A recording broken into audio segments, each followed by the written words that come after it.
Baru-baru ini viral kejadian seorang suami ajak beli kalung emas seharga 14 juta rupiah namun bukan diberikan untuk sang istri.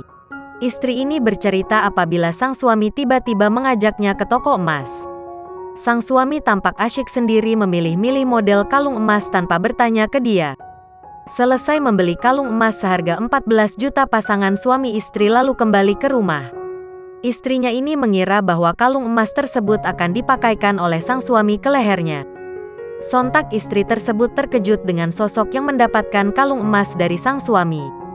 Ternyata perkiraannya salah, sang suami malah memakaikan kalung emas tersebut ke kucing peliharaan. Beberapa warganet dibuat kesal sendiri dengan suami yang membelikan kalung emas kepada kucingnya. Momen tersebut dibagikan oleh akun media sosial TikTok @chloe88 Minggu tanggal 3 April tahun 2022.